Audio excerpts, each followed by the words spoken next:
Yes, I'm Tega Brain, and yes, that is my real name. And I can take questions on that at the end if you want. But I want to share with you some of the work I've been doing over the last few years. And it's work that really asks questions of the systems we build and how they shape our relationship to the environment and to each other. And so I'm going to explore this concept of eccentric engineering a little bit, and which has been a productive way for me to think about what I do and what it means to create creative and critical work that addresses like the functions and the parameters upon which we build our technologies and our infrastructures, and by which we judge if they work or not.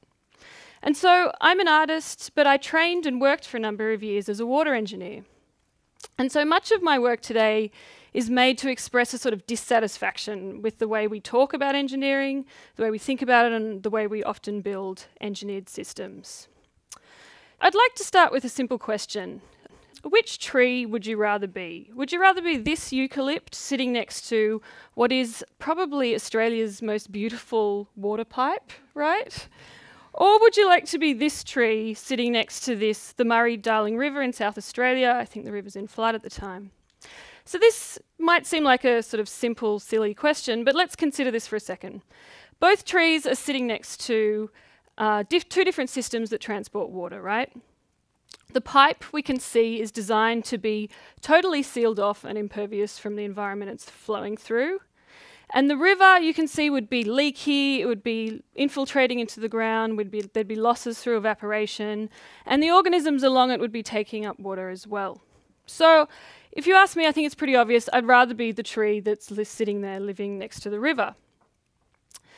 And I think there's a lot in this comparison because it shows us how technologies that are often invisible, like pipes and like considered pretty boring, it shows us a little bit how they work. And it shows us that even the very humble technology of a pipe has a politics.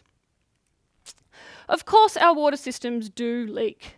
In US cities, the EPA estimates about 1/6 of water supply is lost in distribution, but in a lot of places it's unknown because it's a really hard thing to measure. And, you know, as a water engineer, this is a nightmare, and, you know, there's a lot of energy going in to plug up these leaks, and rightly so.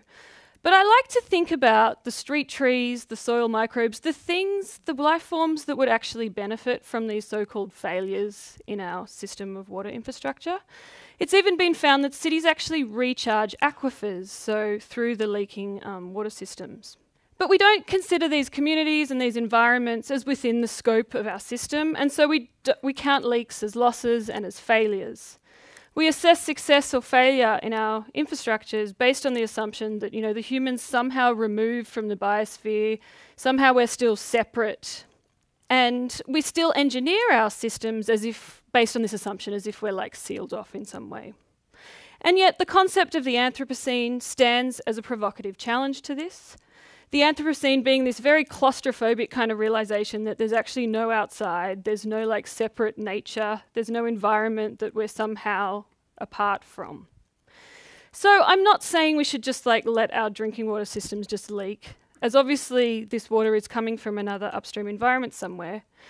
But leaks and mistakes are worthy of our close attention, and I think we need to study and look at these carefully, because they show us how our systems actually work. So I want to reframe this idea of a leak and a mistake in a technological system and understand it as something that redistributes resources and therefore also redistributes power in some way. And so we also can see the political nature of leaks in another forum. So the very famous sort of leaks of information in the last 10 years, the Snowden leaks, the Panama leaks, the WikiLeaks. All of these are very dramatic because they provide opportunities also for a redistribution of power, right?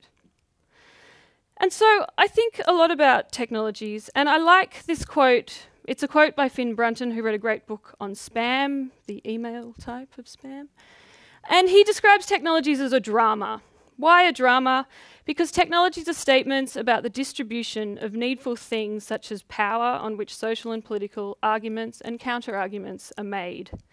These arguments may not be merely irrational, but deeply cultural and ritualistic, expressing convictions that lie well beyond the immediate physical constraints of engineering.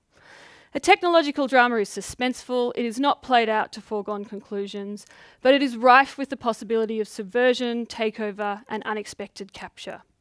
And so I really like this because of this description of like irrational, cultural, ritualistic arguments that then become materialized and then sort of become invisible to us. And I like it too because, you know, it describes technologies as sort of these open, contested spaces, right? They're not fixed.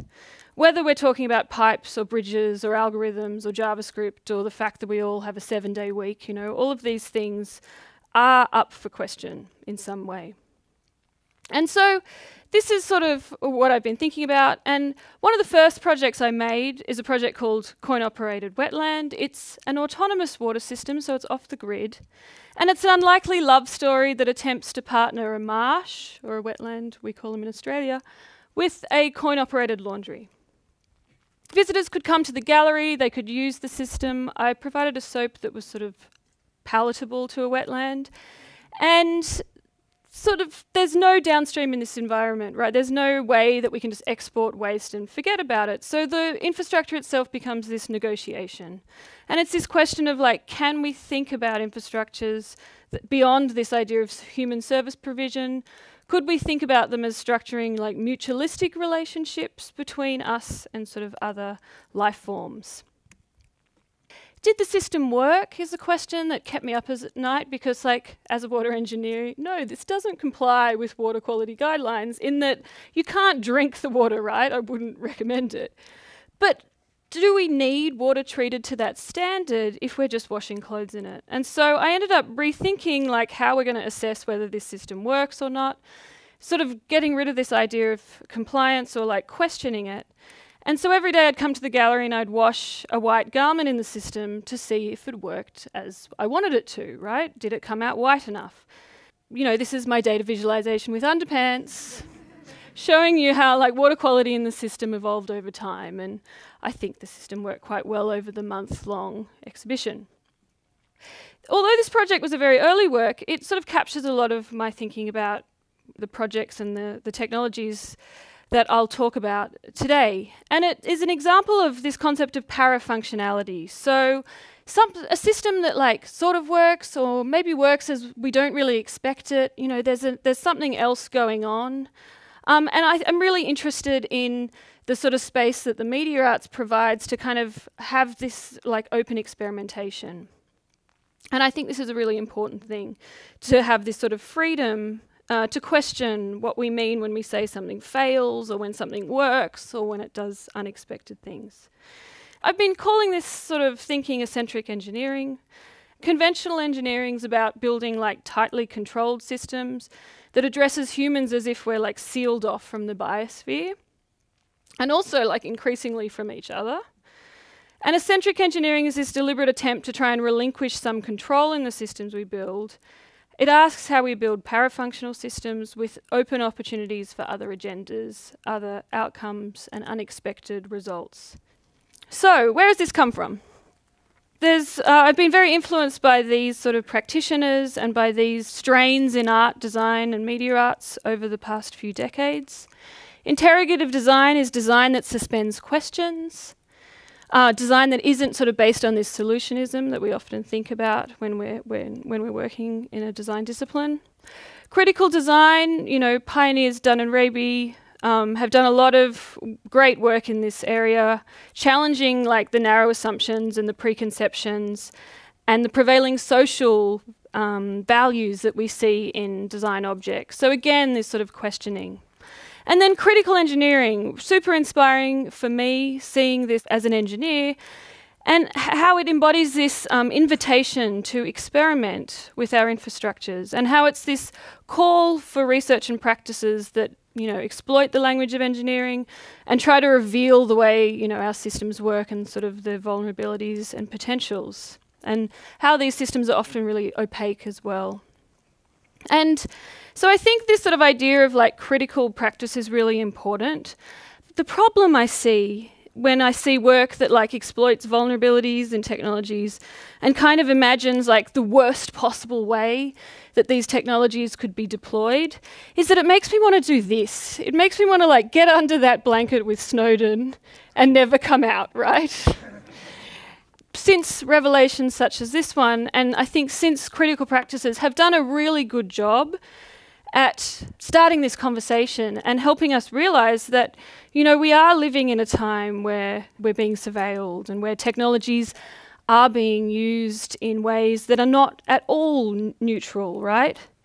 So I think we need to ask this question of what does a post-scary media arts look like? Because we all need to be able to act and sort of think about other ways we want our systems to be built and to be used and to be deployed. This eccentric approach is sort of my answer. This approach where we looking for little spaces and little leaks and things that we might have thought were inefficient or not optimal, things that allow us to ask these questions, systems that bring in a wider ecological perspective, maybe systems that prioritise things like ritual, interdependence, conviviality over speed or the monopolisation of the commons. I'm going to show you a number of works now that explore this in different ways and address some of these ideas. And so, first of all, let's think about time for a second. Time, sort of, one of the most basic infrastructures we have, right? The word itself derived from the Latin word for bell clock, being, one of the earliest forms of public timekeeping.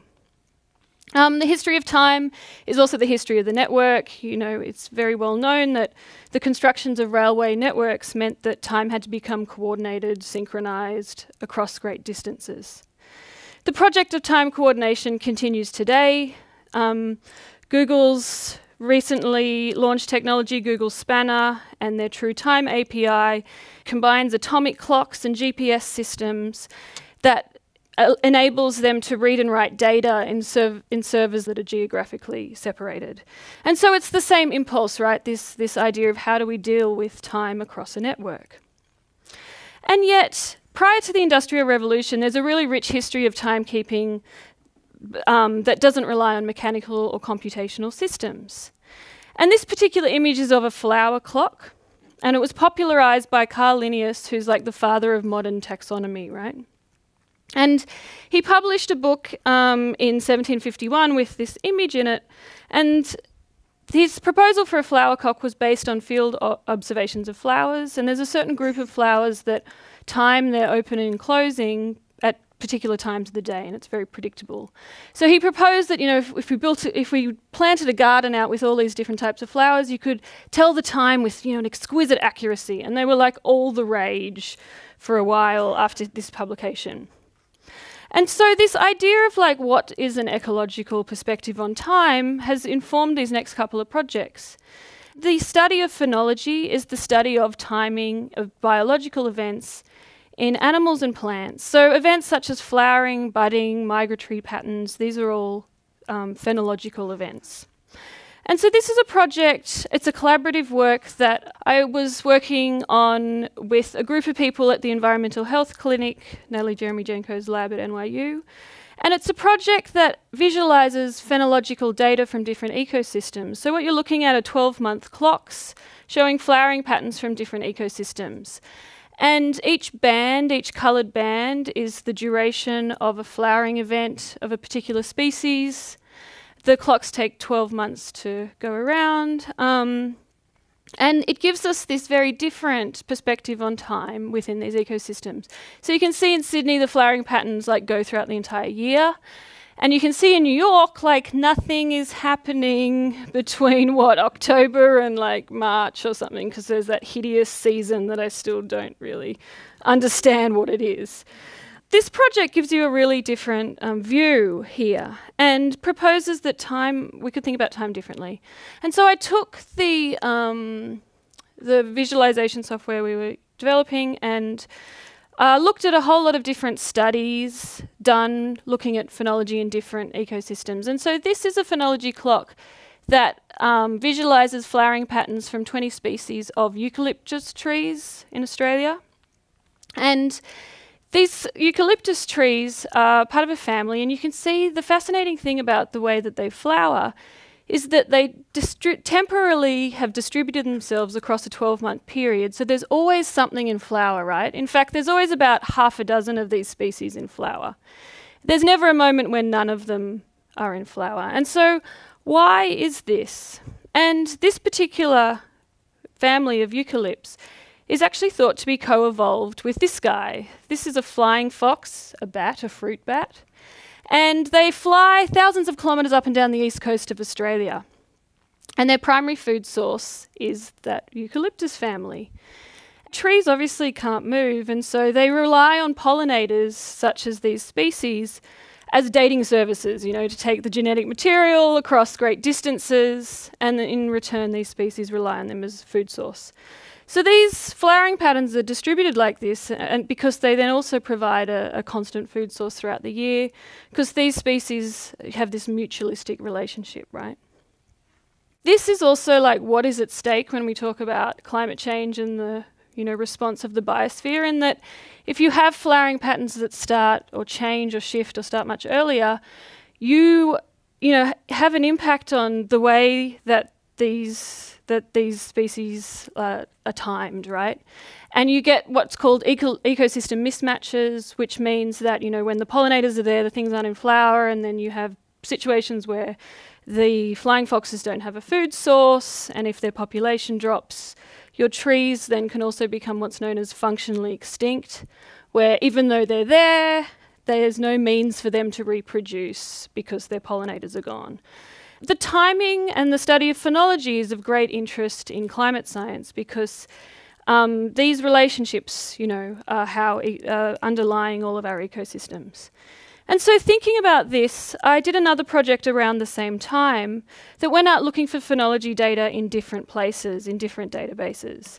This is a project called Keeping Time, and it's basically a scrape of images from the Flickr database. So I was interested to see if we could see phenology patterns on Flickr.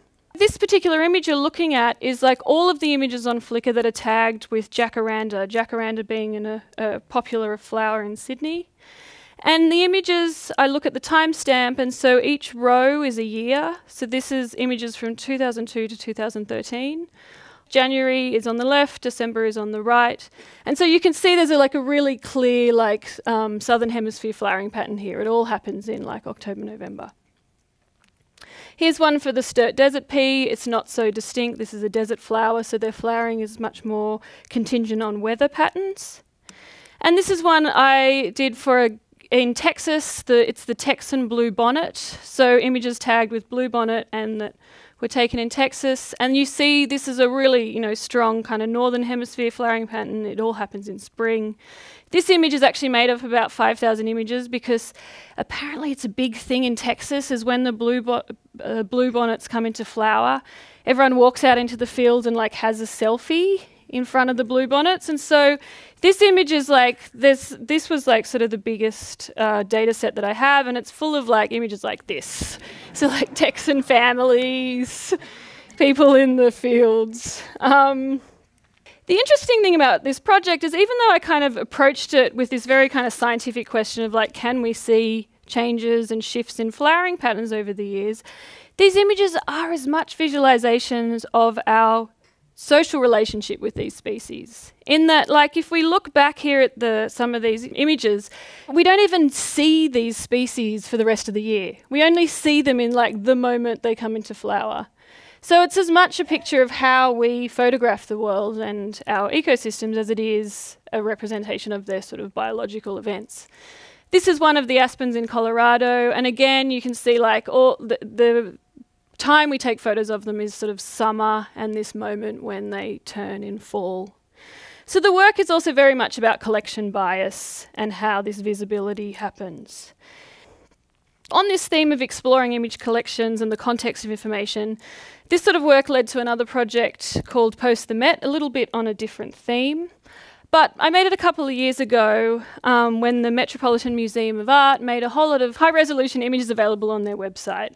And seeing this, my friend Jonathan DeHaan, who worked at the Media Lab there, built a kind of unofficial API that enabled access to this collection called Scrapey, and invited artists and technologists to kind of experiment with this API. And so I came up with this project where I was taking images from the Met Museum website using his API and publishing them on the antiques section of Craigslist. And I did this, I really wanted people to make an offer, how much they thought this thing would be worth. And so, you know, the description's like just taking metadata from the entry, you know, and I'm like, make an offer on this marble figure, or like make an offer on this sphinx. You know, it's a gorgeous example of Egyptian art, would look fantastic in your New York City loft. And if you're a spam bot, I will ignore you. But I didn't really understand the culture of Craigslist because, like, no one's going to make you an offer unless you start, you know. So I get a lot of like inquiries. How much do you think you want for it? But people won't come out and just tell you. Weird things were revealed. Every time a rug goes up, I get lots of emails from students for some reason. And there's little clues, like you can see. It's actually located at the Met, so there's some truths there. And then occasionally I just get totally busted, and this person realised that this particular item was in fact a photo from the Metropolitan Museum catalogue, and can you please send me a different photo that has your hand in it so that I know it's real? So there are some really astute collectors out there who know what they're doing. So the project exists as a Twitter bot, and it's sort of gone up and down in that it's broken over the years because the API of the Met Museum goes up and down. And I think because the API was developed as sort of an unofficial API, there's some questions there about like how much access do museums want to give to their databases? What does it mean if we build an API to a cultural archive such as this? And I think we're living in a moment where this is sort of being played out at now. So thinking about APIs and thinking about data has led to a series of other works. But it's also led to me just thinking a lot about, you know, the digital infrastructures we're building, the APIs that allow us access to certain databases. And I really liked a blog post Jer Thorpe wrote a number of years back where he describes an API as being a bridge that enables two programs to talk to each other. And I think this was a useful description for me because it makes it easy to understand APIs as infrastructural, right? And therefore as political. So like, how's a bridge political? Well, this is like the super famous example of the Long Island City Parkway in New York. And these bridges were built by Robert Moses. And anyone who's driven down this road notices that these bridges are really, really low, right? It's argued that he built these bridges to be very low to prevent buses passing down the parkway.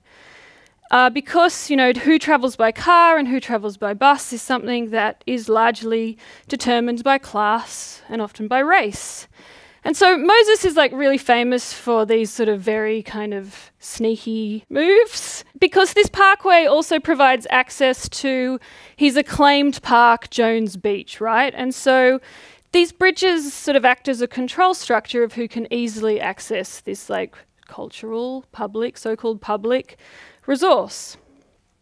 And so this example is useful, I think, for just thinking about how we build our digital bridges, right? And obviously in online contexts, you know, digital database is a very different example, but I think it shows us how these technologies are so political and how they can embody, whether deliberately or not, you know, biases and prejudices. And I think we live in this moment where like we're all contributing to social media databases, we're all contributing to all sorts of databases. We live in this moment where, you know, social media databases are this privatization of public intellect, I've heard it's been called, which I quite liked. And so we've got to ask important questions of like, who owns this data, who can access it, what are the structures in place that are sort of shaping this. And so with this in mind, the next project I'm going to share with you considers quantification, APIs, and personal data, specifically biometric data. So this is a work called Unfit Bits, Fitness Solutions for Every Lifestyle. And it was made in collaboration with my friend Surya Matu, who is also based in New York. And the website has this video. 7 is on your side now with a consumer alert. Now you see them everywhere these days. Health apps and fitness bracelets that track your steps, your calories, even your sleep. First time we've been able to integrate life insurance with a Fitbit. Opt into this totally optional program and agree to have your physical activity tracked. They will offer you a discount. So one of the things that can get you points is activity. Is your lifestyle preventing you from qualifying for insurance discounts? Are you unable to afford active adventure holidays? Or maybe you just want to keep your personal data private without having to pay higher premiums for the privilege. Our team of researchers have devised a simple range of techniques that will allow you to free your fitness data from yourself.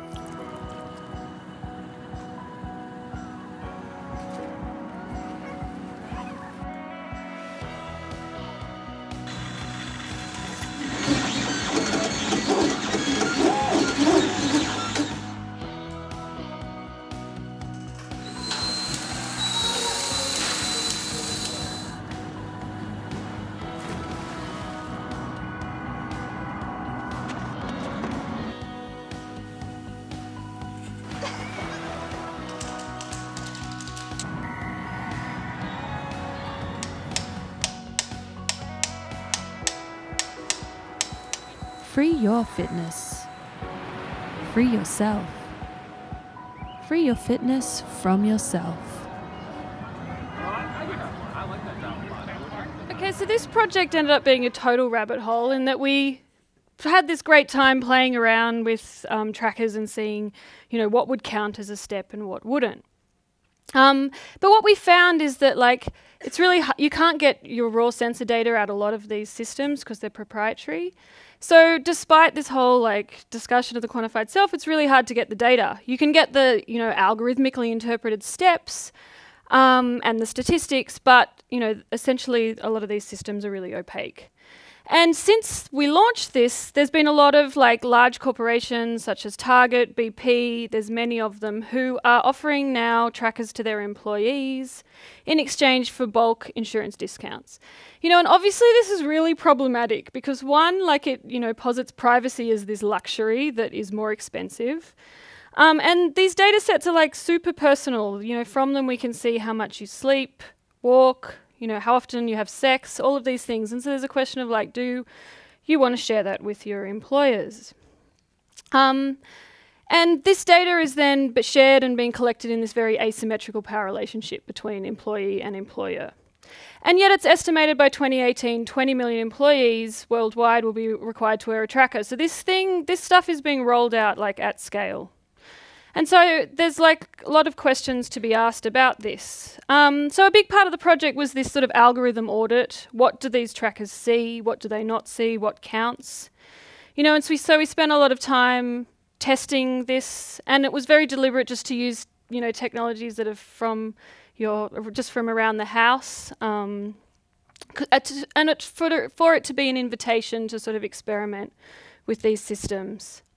And from this sort of process, we then developed some desktop tools for the office worker who may not, have the luxury of having time to do your 10,000 steps a day, which is the apparently desirable threshold. And we also have a lovely smokers edition because we want to cater for every lifestyle. And testing these, doing this audit with the app to see what counts. And our mechanical algorithms work really well. And we continue to see these programs rolled out. Luckily, the Dutch have now legislated that employers can't ask their employees to wear these things. So again, we're seeing this sort of technological drama play out.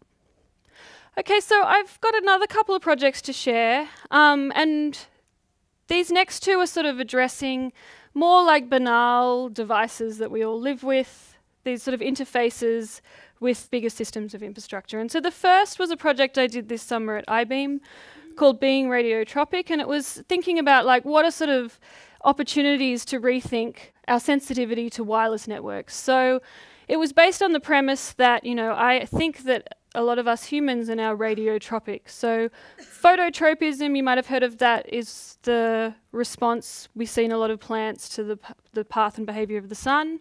So radiotropism is a tropism in which some form of radiation is the orientating factor. So I argue that a lot of our behaviour is kind of based on an awareness of where a wireless network ends or data speeds or all these things. And so I wanted to see if I could sort of leverage this sensitivity. The project started by looking at sort of places where wireless connections were different. This is my mum outside of a certain glass-fronted computer store taking advantage of a leaky wireless network, right? So what would our cities look like if there were more sort of leaks and opportunities for open networks? This is a great Instagram account called Hot Dudes Reading No Kindles.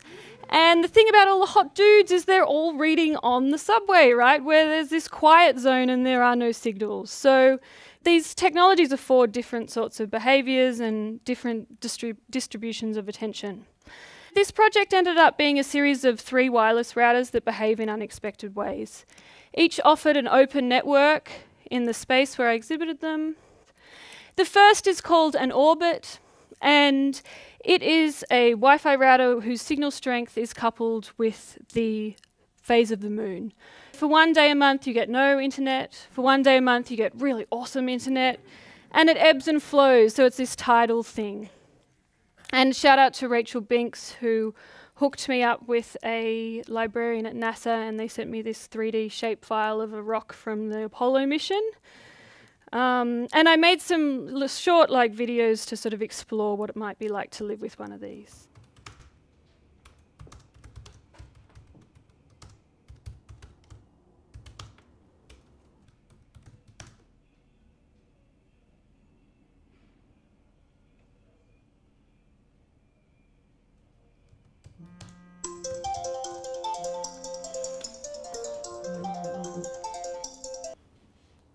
Hello? Yep. Yeah, we just got the graphic designer all locked in. I was about to send you an email. I know. Yeah, I know. Sorry. It's just been a bit slow this week. That time of the month, you know. Alright, I couldn't see about booking a session, flying her out here. Any date work for you? Alright, let me check the calendar, see if that works on our end. Alright, the 4th does not work. It's a waning crescent then. Okay, so can you do the 28th? It's a waning gibbous. Yeah? Yeah? Alright, great. Perfect, so I'll loop you in. Perfect. Goodbye.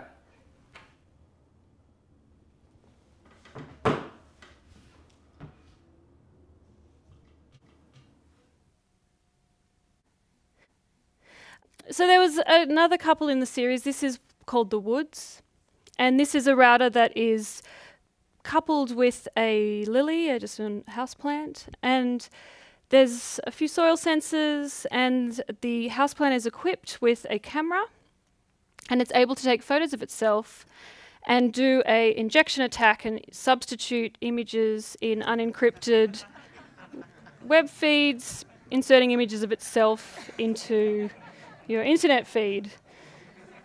So I was interested in, could we use these sort of vulnerabilities in our systems to represent the interests of another? And the project also ended up being this interesting study on what websites are still unencrypted. So Tinder, surprisingly, is, the Instagram app also. So how is sort of our radiotropism an opportunity to emphasize our ecology? And sadly, I think this project's about to be obsolete because of everything's going HTTPS. But anyway, the last one is pairs a candle in a wireless router. Fire is obviously very rich in meaning and brings both profound danger and advantage to our civilizations. With this router, when you light the candle, the Wi-Fi network comes up. When you blow it out, it disappears. And I wanted to see how this might transform our relationship to the network. And so, when you blow it out, it's all over. And then a nice surprise with this project was that over time you get this very physical manifestation of how often you're using your internet with these layers of wax that build up over time. These routers also ask the increasingly controversial questions of why don't we ever turn our networks off? I've done other pieces that explore kind of ordinary, banal domestic technologies, such as this one, which is a reimagined power meter. So this is a power meter that instead of visualizing its information, it emits a smell signal. And I worked with a perfumer and we developed a custom fragrance. So whenever the power use in a building goes over a threshold, it emits this fragrance. And some people describe the smell like sort of whiskey and others like burning plastic. And I was interested to see like what opportunities exist with sort of olfactory perception. And of course, like, this device doesn't really work. The way we perceive smell is we perceive differences, so the smell of this room would have faded out of your perception a long time ago. And so it's interesting in this sort of parafunctional way, right? And at the time I was reading a whole lot of cybernetic literature, and this is a really famous paper, What the Frog's Eye Tell the Frog's Brain, where all of these cybernetics researchers, they inserted electrodes in a frog's brain to see what it sees, right? And what they found was that perception begins in the eye itself. So the frog only, the actual like visual nerve only responds to like fast moving objects and not slow moving objects. So super interesting if we think about like what our sensors or these information systems we're building actually perceive, and that perception is constructed. And so smell provides this interesting opportunity to kind of look at the way, you know, we so celebrate visual information. And on the other hand, smell is not valued. Like, we deodorize the body, we deodorize our cities. And yet smell is perceived and processed in a very different way to visual information. The olfactory receptor sends signals to the olfactory lobe and to the limbic system, where memory and emotion is associated. And then only after that does the signal move to the frontal cortex with language. So smell researchers often describe this tip of the nose state, where if you smell something without context, it can be really hard to put a word to it, right? And this is because of this way we perceive it. And yet it's visceral in a way that visual information isn't. You know, like if you smell something, if you're in a room with a horrible smell, you want to get out of there. And so this project led into this final work I'll share with you called Smell Dating. And it is a smell-based dating service. It was a collaboration with Sam Levine and Useless Press, and we just launched February 14 and just finished up actually just like a month or so ago. All right, we have a story for all you singles looking to mingle out there. You have Tinder, you have Hinge, you have Bumble, Grindr. This is fascinating to me that this actually exists. This probably takes the cake. This is crazy, but it works. Smell dating. Smell dating. It's smell dating. Smell dating. Did you hear what I said? Because I don't think you reacted appropriately. Ew. This is just bizarre. Thank God I'm married. Here's their promotional video. Ew.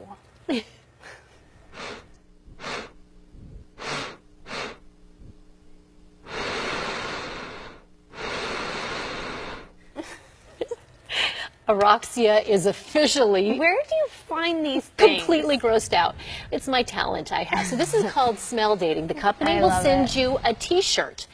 You wear it for 3 days. Then the shirt is cut into swatches and sent to clients to sniff for their match. And if you like that smell and they like your smell, you go on a date. I know. I know. Yeah. Has it come to this, really? Clients do not know the age, gender, or physical appearance of their potential match, which is something the founders say other matchmaking services fail at doing. Yes, scent is important. Right. It's extremely important. It's an additive to the whole package.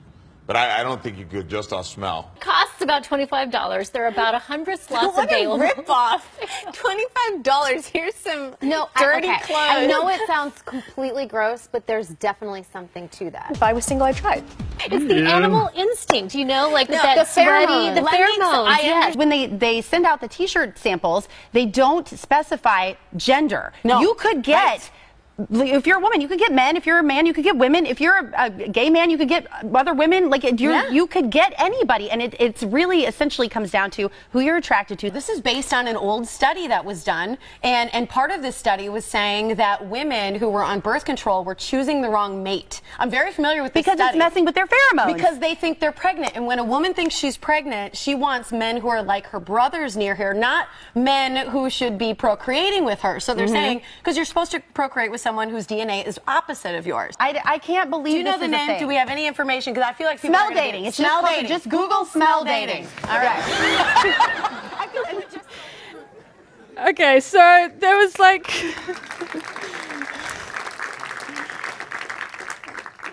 a really interesting debate that was provoked because I think, you know, of how stigmatized smell is in Western culture, right?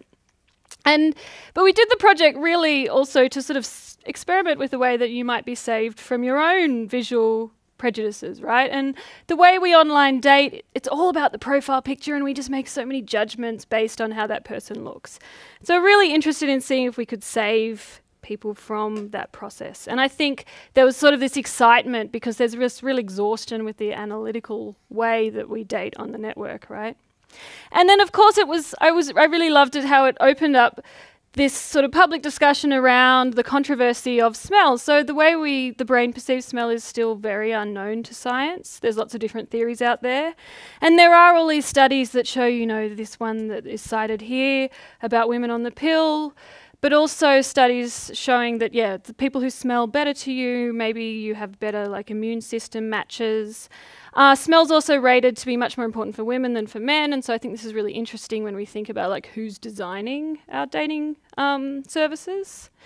And so we like created a huge amount of work for ourselves.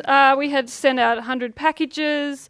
These all came back. We had to cut them up and then arrange. We had to know what samples were in what packages. So we ran an event called a sweatshop where a lot of friends and volunteers who wanted to experience the project but maybe were in a relationship. So we had this event where a lot of people helped out. And like, again, shout out to SFPC, School for Poetic Computation, who provided us with the space and are very good at supporting weird projects like this, and to our volunteers. And so after this, you then get these samples and you have a unique URL where you enter in, would you like to meet this person? And we deliberately did a yes, no, maybe, so like some ambivalence is totally fine. And so what happened? Well, we had 100 participants. You know, we lost about 20 due to some sort of logistical issues. There were 244 mutual matches. And I was so excited to see that nobody is universally good smelling. 4 people got the high score of 7 out of 9 yes votes. 1 person scored 7 out of 9 no votes. But like, you know, everybody smells good to somebody, which I thought was really great. There's also this weird intimacy that happens, right? So I actually participated, and then you get an email like this saying, I think you smell really great, and it's sort of creepy, but sort of exciting. And I was really surprised at like doing this, how sure I was of exactly what I felt. So I smelt them one day, I smelt them next day, I made exactly the same decisions. And so we did a user survey. How would you describe this experience? Pretty gross, kind of creepy, somewhat surprising. As a straight guy, I only got male matches. How would you describe your connection smell? And I think this is really interesting. My favorite is this. It smelled so damn good. I wrote down I wanted to bathe in this. So it has this like real physical viscerality. But, you know, in English, we don't really have great words to describe smells too, so it's incredibly hard to describe it well. And then describe your expectations of your match versus the reality of your connection. So some very, like, normal dating stories. But the question of, did we have success? In reality, we ended up making out within the hour. One can only get so much information from smell. So, success. The project is obviously a sort of critique of existing dating services. This is the claims that OkCupid makes. We'll work our algorithm magic to find people you actually like. Recently revealed that their algorithm magic actually matches you with people, you're more likely to match with someone who's the same race as you. So that there are all these like biases built into these opaque systems that we need to be scrutinizing. And then this question of like the sort of appearance of a startup and what this means. And so a lot of sort of commentary on Twitter about quantification and like extracting value and like why not monetize dirty laundry. And so I think it's interesting to consider like the fake startup as a sort of mode of critical practice. So it obviously is a way of like opening up these questions to a very like to public media in a public conversation, because we're really used to digesting technology in this form, right? But I think the line between what's real and what's not, and like what is a business and what is not, has become really blurry. You know, the metaphor machines of computers mean that it's really hard to tell what might be like symbolic and what might be real. This means that we sort of have to be sure that the projects we're making, you know, are aligned with our values and are exploring a philosophical position that we believe in. And then, of course, like this idea of quantification, I think part of the excitement around this project was the aggressive quantification of so much of our lives, and this idea that, you know, if capitalism is about the extraction of natural resources from new frontiers, then like why not the limbic system too, right? And then, you know, so there was all this, again, commentary on like, is this real, is this not? And this was like an article about how it wasn't actually a startup. This was our email to our volunteers, and the sentence at the top, the business is a simulation, but the labour is real, I think sort of explains it. I try and ask questions of how we're designing and approaching these sort of taken for granted technologies that reinforce existing power structures and bias. And I think we need like creative spaces and practices like the ones we're seeing all week that address technologies at a systems level and enable us to reconfigure our expectations of ourselves in relation to them, and also how they're structuring relationships like that of us to the biosphere. I think we need places to ask what seem like naive questions sometimes, and where we can undertake these sort of eccentric and often like parafunctional experiments that provide opportunities for us to reconsider the systems within which we're entangled. Thanks.